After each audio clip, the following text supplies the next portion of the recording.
Hi, my name is Rob, and this is Volume 1 of 5 jazz albums worth listening to. Jazz. When people hear the word jazz, some opinion or another comes to mind.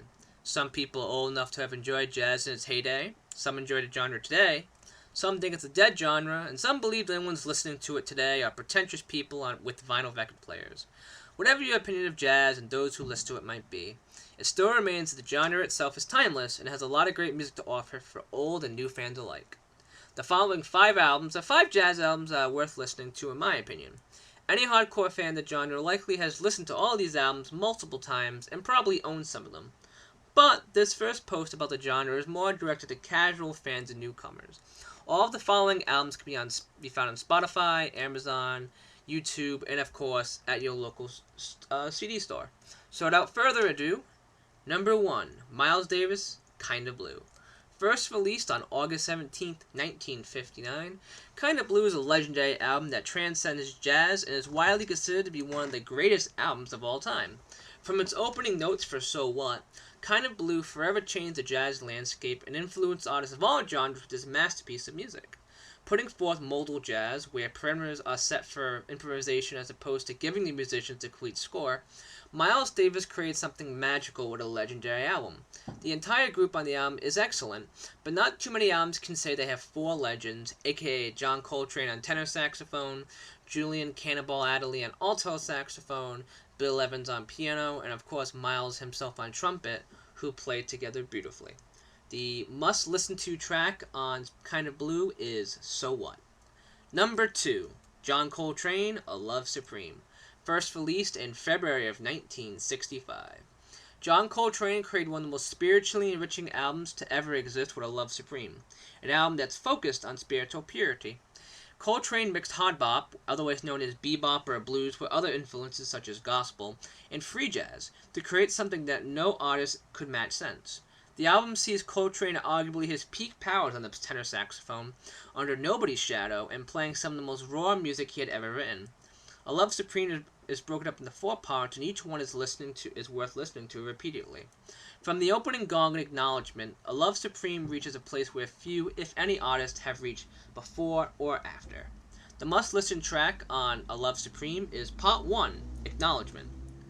Number 3, Herbie Hancock, Headhunters. First released on October 26, 1973, Headhunters is actually the 12th studio album of Herbie Hancock, but you wouldn't know it listening to the 4 tracks over 41 minutes. Hancock, who worked closely with Miles Davis, offers up some of the funkiest tunes that jazz has ever offered, and paved the way for jazz funk as a whole. Herbie can be found throughout the album on his Fender Rhodes electric piano, controlling the synthesizer with a quartet behind him.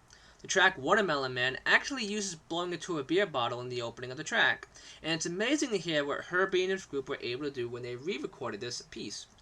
The must-listen-to track on Headhunters is Watermelon Man. Number 4, Sonny Rollins' Saxophone Colossus. First released in April of 1957, Sonny Rollins' Saxophone Colossus is not only arguably his best work of the 1950s, but arguably his greatest work ever. Saxophone Colossus contains 3 original pieces from Rollins, including St. Thomas, which has since become a jazz standard. The album also contains 2 cover pieces, including You Don't Know What Love Is. Rollins is not afraid to test his own limits on the album, however, as can be heard in the blues piece, Blues 7. And the album as a whole is some of the most fantastic hard bop music you'll ever hear. It's not hard to see why, after listening to this album, why Rollins is considered one of the greatest tenor saxophonists to ever pick up the instrument. The must-listen-to track on Saxophone Colossus, You Don't Know What Love Is. Number 5, the Vince Guaraldi Trio, A Boy Named Charlie Brown. First released in 1964. Vince Guaraldi Trio is arguably one of the most important jazz groups of the 20th century. Their importance is due to the fact their music was used extensively in the Peanuts programming throughout the years, introducing millions of children and even some of their parents to the genre of jazz. However, Vince Guaraldi and his band not only created some wonderful music to go along with Charlie Brown and his friends, but some great music that's able to stand up on its own. The music on A Boy Named Charlie Brown is light-hearted and always a great choice for any afternoon. It's worth noting that Vince Guaraldi himself excels on the piano, and the group also did a really wonderful cover of Fly Me to the Moon. The must-listen-to track on A Boy Named Charlie Brown, Linus and Lucy, a Charlie Brown